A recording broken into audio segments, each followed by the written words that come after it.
1. My ex-wife and I purchased a home in Missouri in 2000. We had 3 children at the time, and the house, in our words, seemed to be asking us to buy it. It seemed so full of light and inviting.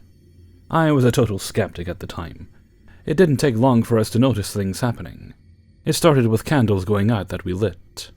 That happened, so we didn't pay a lot of attention to it except for when they appeared to blow out right in front of us. Then the banging started. Every night at 10:15 p.m. we heard what sounded like a chest of drawers falling over in one of the bedrooms upstairs. This went on for months. Then, in the master bedroom upstairs, we would occasionally hear what sounded like several kids running and playing, except all of the kids were either in school or downstairs at the time. I would go up and check, and we saw nothing. We both would wake up at night and see a dark figure standing beside the bed. One night my ex-wife ran downstairs where I was, terrified because the dark figure was on top of her in bed. I would smell perfume in the house that wasn't any of hers, and I would smell it when I was there alone, and many, many times I felt such an oppression and terror that I would have to leave the house and didn't find any relief until I was outside. We had 3 babies while we lived there, and all 3 of them have played with something while they were in their cribs alone. When they were able to talk, they called the playmate Stephen, but that was the name of their older brother, and he was asleep upstairs at the time. One of our daughters would wake up screaming every night. I set up a video camera in the room of her crib, and the first night it happened. I was happy I caught it on camera, but reviewing the footage at the time the screaming happened, the camera was knocked over and turned off right before the incident. Many, many times I would close and lock the front door, which had an old deadlock, and by the time I left the foyer, the door would click and open on its own. The basement smelled like cat piss the entire time we lived there, after the first 6 months or so. I went so far as scrubbing the entire basement, more like a cellar, with bleach, but it always smelled like ammonia or cat piss. We had neighbors that told us they thought the house was haunted. They would see someone in the master bedroom window at the front of the house that wasn't one of us. I've heard my name called behind me when no one else was in the house. The most shocking series of events was this. My son, who was about 5 at the time, had the bedroom upstairs. I put him in bed, and he was afraid, saying that there were mean guys in the walls that kept waking him up at night. I told him that I'll be mad at them and to come and tell me. Well, he did tell me, several times, but I couldn't find anything going on. One night, I put him to bed and closed the closet door that was open, and stopped at his door to tell him good night again. He said, "He's not in there anymore," and pointed to the closet door. It was open. I closed it again and told him it was okay. About an hour later he came down and told me that Joshua was in his room again, and he brought the mean guys. I walked him back upstairs and put him in bed and assured him that he would be okay. About 15 minutes later I heard my son crying, so I went upstairs to check on him and found him lying on the stair landing. I asked him what was wrong, and he said, crying and shaking, "It's okay. They can have my room." He slept with me that night. We moved from that house in 2007, and I had to go back a few times alone during the moving process. I felt like I was an intruder, and someone was pissed that I was there. I never stayed any longer than I had to, and I left very quickly. I'm very glad to not be living there anymore, but I've often wanted to contact the new owners and ask them if they've had any experiences. There are many more experiences I could talk about, but I'll end with this one. While we were moving out, my wife had an antique vanity that I bought for her, and as we loaded it up, we noticed at the bottom of one of the legs the words, "Help me," was scratched or deeply gouged into it. I can guarantee that was not there when I bought it because I touched up the scratches when I brought it home. The home was built in the 1860s. I found this out by researching the home and the surrounding neighborhood, prompted by the experiences we were having. Edit. After sharing this story, I decided to ask my son, who is now 21 years old, about the mean guys and Joshua, and see if he remembered anything. To my surprise, he does remember it, and he corrected me. The boy's name was Jacob. He also told me that one night he heard commotion outside and looked out his window to see Jacob getting hit by a car. That never happened when we lived there. but he swears he saw it, and it was the same boy that he talked with in his room. He explained that Jacob had blonde curly hair and always wore a white gown. I didn't mention this in the story, there is a lot to mention, but I and my ex-wife both saw a boy matching that description, running up the stairs in the foyer on more than one occasion. 2. When I was young, my mother worked at a care facility for those with severe disabilities of an intellectual and physical nature. The facility was operated partially by a Catholic church, and nuns worked alongside hourly staffers like my mother and other medical professionals. The patients were all residential. My mother complained often many were abandoned by their families and had very low function. Most were children given the shortened life expectancy from their conditions, but a minority of the population was adults. Not that it mattered, as the level of care was so high there wasn't much of a difference in caring for one versus another. The care facility had its own large campus separate from the church, and living space of the nuns who worked there. So while nuns bustling around was a common day occurrence, once night fell, it was almost always the hourly staff on the overnight shifts. This wasn't how it always was, though. My mom worked there for many years, and while it was hard work, she did enjoy it. She even got permission to bring some of the patients home for overnight visits, and would take me in on days off to visit. I remember lots of stories, and have a photo album full of our friends from that era. But my favorite stories were those of Gertrude. Gertrude was the accepted night nurse nun on the 3rd floor. She was a local legend. She was an older nun who worked that floor when she was alive, and when she passed, kept showing up to work. My mom would report a handful of times catching sight of a nun in the old-style black habit walking their floor or leaving a patient's room. My mother also said since new employees' turnover was high, given the difficult nature of the work, would often be disturbed by the ghostly encounters, that she would bite her tongue when a new staff member asked about the nun they had seen. There were various other stories as well. Mom said she would hear patients responding to her having conversations with no one in their room. Crying babies or children would be mysteriously soothed, and invisible hands would rock chairs and swings and cribs. Med carts would continue handing out meds when left alone mid-route. Alarms would sound and be fixed before anyone would respond. Mostly my mom said helpful things about the ghost, and Mom said she would talk to her when she worked that floor at night. My favorite was the blanket story. At one point, the recommendation for blankets in cribs changed, and certain patients were no longer allowed to have a blanket. This was obviously not how things were always done, as an older system had almost tuck-ins at night, but it was a part of their job to ensure patient safety that no blankets were in cribs. Well, the 3rd floor kept having a problem of blankets showing up in cribs overnight. This would cause the night staff to get reprimanded for violating safety protocols, when the day staff found blankets in the cribs in the morning. Night staff were bitching at each other when room checks during the night would reveal patients snuggled under a forbidden blanket. After all, these weren't babies in ICU units being lovingly watched over by parents, where anyone could mistakenly grab a blanket, trying to provide comfort. Visitors were only there during certain hours, and many of these children never saw their families. Their only care came from the nuns and staff. One night my mom said she had removed a blanket from a particular child for the 3rd time. When she told Gertie, she won, and she wasn't taking it. My mom said when she checked in the morning, the blanket was gone again and no one the wiser.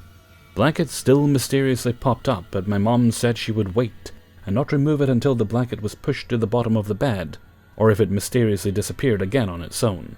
She felt this system kept the blanket wars at bay. Most of the nuns were seen as a strict and scary presence, living, so while my mom never felt warm and comfy around Gertrude, and avoided rooms and hallways where she was spotted, she did accept that she was there caring for the patients. A grumpy co-worker, if you will. With a shrug, she did admit nights on floor 3 were a wee bit quieter than most others. 3. When I was 6, I had an imaginary friend named Memez. He looked as young as me, and from what my parents have told me, and from my memory, I can at least remember what he was and what happened to him. I don't entirely remember my own story, but what I will tell you is what I've told myself happened during that time over the years. The boy was apparently killed by his own father. He was bludgeoned with a knife. His father also killed his younger sister and his wife. I know this because I drew a drawing of the whole family. with the daughter and the mother mangled and bloodied and the boy stabbed and bloodied as well. The father was always a tall black figure, and according to my own memory, he hung himself in the only bathroom in the house. Important. My mother told me that I showed her the picture, and I described how each of the members had died. I only mention her in this because my father refuses to speak about that house and what we've seen, because he worked most nights and only came home for a few hours. He says that he should have been there for us. Anyways, my mother tells me that me and Memez would play alone in our room past dark, but never when the sun was out, never. Memez would hide in the closet at day and play with my toys. My mother, being a mom, would freak out and ask me to tell my friend to go back to sleep, and I'd always tell her that he didn't want to. And so the cliché kicks in. He starts spooking the shit out of my mom, and my mom only because she wanted him to leave. That's when the bathroom starts to do some weird shit. Since Memez's father allegedly hung himself in our only bathroom, everyone was hesitant to go wee there at night. Understandably so. Because after my mother pissed off my best friend Ghost, the bathroom would start to smell of rot and death. The light bulbs would explode in the bathroom and the hallway that connected it to the living room. And we could see fucking creepy-ass faces in the small windows above the toilet. Not cool, murder family. Not cool. Eventually my mother wanted to put a stop to this herself, so she gently asked Memez to leave once again. Memez, filled with violent rage, told me to tell her that he was gonna get rid of her. When we finally decided to move back to California, we were driving to our family's house in Calexico to plan what we were gonna do next. What my mom didn't know is that Memez was riding with us, right next to me. Until I started talking to him. She told him to get off and to go back home because we were leaving far away, and he didn't have a passport. Goodbye, Memez. Safe travels. Cunt. I've never contacted him again, but I want to because I remember him just being a boy who needed a proper caretaker. Is it a good idea to go back and meet him? The house is abandoned, no surprise, so I might go alone and try to call for him a few times. I'd also want to go back to my old house where this old lady died. Lived there 2 years. House is also abandoned. Apparently she had and still has a fat stash hidden in that house, according to what the husband told us. I don't think the lady likes me because she scared the fuck out of me by laying in my bed and telling me to wake up. Bitch, what I do as a child doesn't concern you. She hid it because her husband was a cheater, and she apparently tried to tell my mom it was buried under our grapefruit tree. Would it also be a good idea and try to contact her? Both of the houses are abandoned. The ghosts were non-violent, and I'm not afraid of getting killed by a spooky ghost, if they can anyways. Is it a good idea to try to help them cross? 4. Despite strong premonitions, déjà vu that I freakishly shared with another person at the exact same time on more than one occasion, dreams turned reality like dreaming my dad would die a year before it happened. Happy to share that story too, but that's not the question here. I grew up a skeptic. But I had an experience that was validated in the strangest way years after the event. Here's what happened. In middle school geometry, we were assigned a project making a mini golf hole. We needed a partner. I picked a girl in my class that I'd recently become friends with because I just started taking a bus with her to my dad's place in a neighboring small town. It's full of historical landmarks, mostly Revolutionary War era, so we decide that I'll get off the bus at her stop and we'd work on it there. Her home was beautiful, and coincidentally, the home of a famous war general that I won't mention for anonymity. Her family still lives there. Down the road you can find old wells, granite foundations, and of course, a cemetery across the street that stretches out for a quarter mile. I was used to all this because that's like 95% of the state I grew up in. You get the picture, lots of dead people, history, and plenty of opportunity for weird paranormal shit to happen. But I paid no mind as I walked into her house for the first time. It was full of antiques and collectibles. Honestly, I thought it was pretty cool, and it was hard to focus on the task at hand. Midway through working on our project, my friend asks if I want to take a break and eat banana splits and watch TV upstairs. So, lounge and eat ice cream instead of schoolwork. Sign me up. No need to ask twice. We make our banana splits and head upstairs. Nothing about the house made sense. The stairs to the TV room upstairs were behind a door in the kitchen that looked like it should belong to a closet. The steps were steep. I'm talking like a solid foot up with maybe an 8-inch platform to step on. And the corridor was narrow and void of any natural light. At this point I'm getting a little spooked, but reassuring myself that it's just an old house, and I should know better. So here I am, upstairs in a room that seemed more like an attic than a living space, eating my ice cream. Out of nowhere, all of my hairs stand on end, and I snapped my head to the left and stopped at the entryway to the staircase. I have no clue what the fuck I'm doing. The movie we were watching was a thriller, and I was fully engaged, and I had no reason to look. I just did. I couldn't stop staring, and without taking my eyes off the staircase, I asked my friend, who was clueless to my experience, to go downstairs. But the movie isn't finished. We haven't finished our ice cream, etc. But I'm not having it. I couldn't see anything. I just felt a presence. It wasn't malicious, and maybe I was just so scared because I had no clue what was happening. I just wanted to leave whatever it was alone.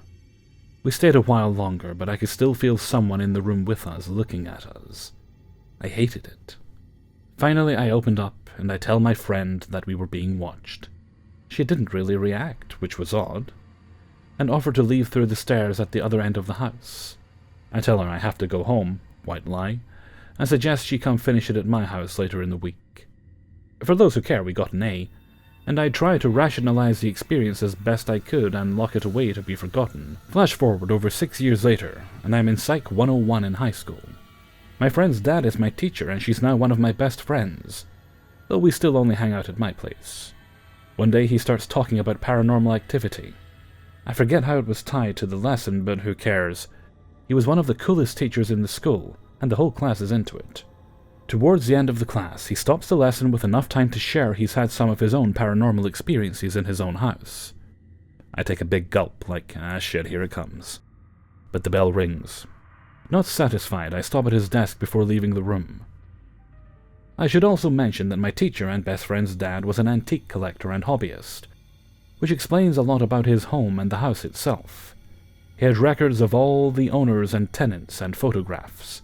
It's a historical landmark after all. He goes on to tell me about his maid's son that would sit at the bottom of that fucking creepy-ass staircase in the kitchen, and throw his ball up the stairs to the pretty girl in the white dress. No one else saw this ghost, just the kid. Being highly interested in the history of our town and his home, he does some investigative work. The girl in the white dress lived in his house in the early 1800s, and died tragically in a wagon accident that crashed into the old granite building down the road. She was 13. She and I have the same fucking name, and he has a picture of her in front of their house in a white dress. He said he showed it to the kid. Kid's like, yeah, we play catch, or whatever. And I nope the fuck out of the room. 5. Okay, where to begin? Let's start with Scotland. Now, Scotland is very old and mysterious, lots of deaths in a compact small piece of planet. Beautiful, without a doubt.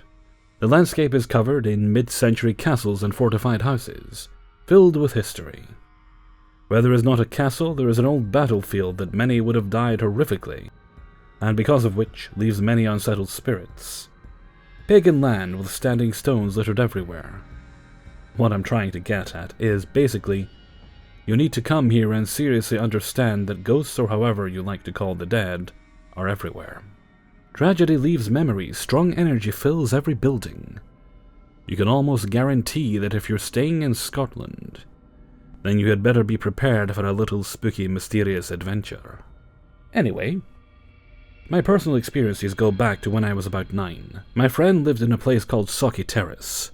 This area of Crieff was originally used as a gallows back in the day. The hangman's cottage was actually behind my house on a bit of wasteland. So one night my friend and his sister were in the bathroom, and I went and knocked on the door to check how long he was going to be.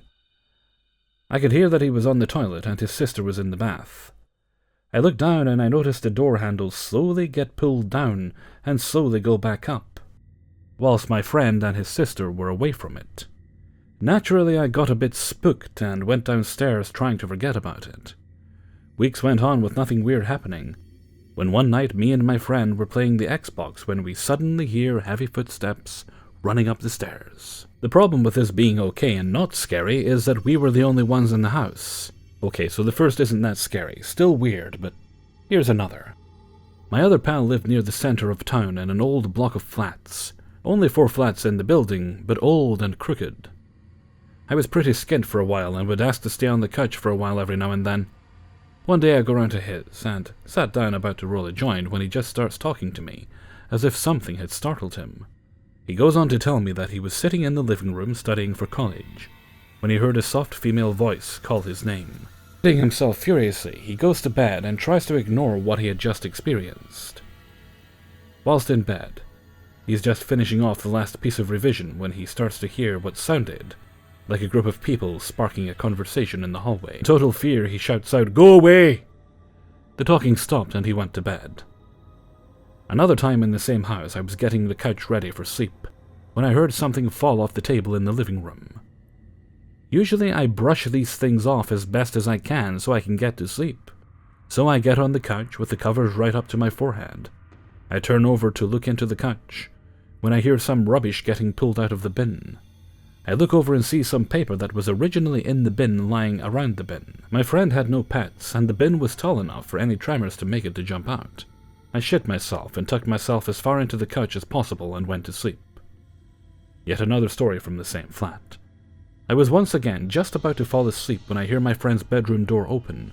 A jacket gets zipped up, keys getting put into a pocket, and the front door open and slammed shut. My pal had 3 kids that lived at their mother's house, so sometimes my friend had to leave in the middle of the night in case of an emergency. So I just put it down to that. I woke up alone in the living room and thought that my pal had stayed at the kid's mother's house. I roll a joint and think about getting ready to leave when I hear my friend's door open, and to my amazement, I see my friend come through the door. I ask him if he had to leave last night, when he replied with a, "No, man, the kids are with a grandmother." I got chills running down my back as it sounded like it's a real person doing real things.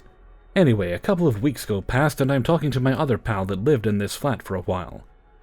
I tell him my experience, and then shocked he replies, panicking with, "Man, I heard that exact same thing, but I was in the house on my own." That confirmed it for me. I stayed at the house every now and then as we weren't in any real danger, just spooky. A couple of years later I get a job as a barman in the Pittodrie House Hotel in Inverurie, Aberdeenshire. A beautiful old fortified house, at least 800 years old. Nice to see and look around, and I thought nice to stay in, until I worked night shift. The hotel is situated on old pagan ritualistic land, covered in standing stones, cool history with nice stories. So I'm working away one day when my manager says to me that they were looking to get another night porter to cover some shifts, and let the original night porter to get some time off. I was looking for more shifts, so I snatched it up without question. The first night, Ronaldo the night porter was showing me the ropes, showing me where everything goes and how to set up events for the next day, etc. So we set off to the library, the most haunted room in the hotel, to set the room for a conference the following morning. The room was quite small, with old books covering every wall. I'm picking up plates and cups when I see the spine of an old diary fly off the shelf and land on the floor a fair distance away. Now the door was shut, and even if there was a breeze, it couldn't have made it fly like that when we didn't even feel a breeze. That was it for the first night. The second night, I'm on my own, in this big, very old haunted hotel. So I've got a constant thought when I got round every corner. I look at my to-do list and find that I have to set up some tables for a wedding the next day in the big hall. The hotel was short on everything, glasses, cutlery, and anything important, to be honest. So we had to take glasses from the bars and kitchen, etc. I go off to the snug bar located directly underneath the library, small and quaint, nice old and rustic. The bar entrance had a shutter that we kept locked with a small padlock. When we would open the bar door, we would put the padlock back around the latch so not to lose it. I went off with a tray of glasses and set up the table as required. On my way back, I just turned the corner to the hallway before the bar, and notice on the floor is the little padlock, lying right in the center of the hallway. When I make eye contact with the padlock, I see a small white orb fly from the padlock up and vanish into the ceiling. Once again I shit myself furiously and pick the padlock up and say with a firm voice, Thank you. As to not anger whatever had clearly moved this fucking padlock at least 50 foot from where I left it. The hotel was almost empty with the only guests we had in bed. But why would they do that? Weird. Same hotel, but another night. We often hosted weddings and parties for whatever you'll pay us to do. The deputy supervisor and I were doing a room check at 3 in the morning to check if there's any children walking lost or anything. We get to the honeymoon and expensive rooms when we hear a baby crying. We listen closer to make sure it's a baby crying and not a false alarm. We get the room number and head to the desk to check who stays there to inform them that their baby is crying. We log onto the computer and get to the room we need, and to our surprise, there was nobody checked into that room. This gives me goosebumps even thinking about these stories in that hotel. There are many other stories there, such as walking through the kitchen, and there is often a female voice asking if anybody is there. Windows that were definitely shut opening and slamming. Heavy doors manually being shut to return to them opened. There was a rocking chair at the top of the stairs that would sometimes rock on its own. Apparently, 40 years ago, there was a horse-drawn chariot that arrived. The doors opened with nobody there, then it would vanish. I didn't believe that one as much as I'd like to. This story was told to me by a little old lady that worked there for over 45 years. She practiced black magic and all sorts, so thought it was best I made a friendship instead of become enemies. I strongly recommend visiting here if you wish to either look for the ones that once were whole, or just to see the sights as the building is set in a beautiful part of the world. One more. Whilst working there, I had to stay in the staff accommodation that was situated about a mile down a track behind the hotel. You had to walk past old accommodation buildings that were creepy, hollow, decrepit, and spooky. So when you pass these buildings, you end up following this track through the thickening of trees. Not quite a forest, but big enough to stop any light getting through. And remember that this is all old pagan land, so it almost feels constantly alive. One night I finished work at around 2 in the morning and start heading down the track. I get about halfway down when all of a sudden I hear a deep growl coming from this black space through the trees. So I start making rapid 6-feet lunges until I get to my room. I instantly get on the internet looking up animal noises. Upon the northeast of Scotland there is a lot of badgers, so I looked up different recordings of badgers and other animals, to find nothing that sounded quite deep and distorted as what I heard. Every other time I would put my headphones on and sing loudly. But carrying on from when I get back to my room, after I calm down and watch some stuff on Netflix, I look at the time to see it's 3 in the morning, and I had to cover a breakfast shift. Not fun. So I turn the light off in my room and get into bed. As soon as I put my head down, I hear a heavy thud on my door. Now all of the rooms had a front door, no corridors, and there was a light sensor that went on when you walked past. So I instantly look out of the window and see nothing. I open the door and listen carefully. To hear also nothing. No one would have been up at that time, as I was the last to finish. I really did shit myself, because I wondered if whatever had growled at me followed me to my room and hit my door, to remind me I was always being watched. Thanks for listening. Please ask me anything related. Hey everybody, Hellfreezer here, and thank you very much for listening to 5 True Paranormal Stories, episode 128. And thank you very much to everybody who allowed me to use their stories in this video. Well, I'm a little bit sad, because today, my new microphone arrived today. A little bit later than I was planning on getting it, but I wanted to wait till I was paid, and so it arrived today. So this is going to be the last video, at least assuming the new microphone works, that I record with my trusty Rode NT1. I will reserve it for streaming from now on. I'll have to get another microphone stand for it, and I'll probably need to get another interface as well. But we'll see. All things in time. So yeah, farewell my faithful Rode NT1. Okay, and with that, I'm going to head off for now. So until next time, thank you very much for listening, and take very good care of yourselves.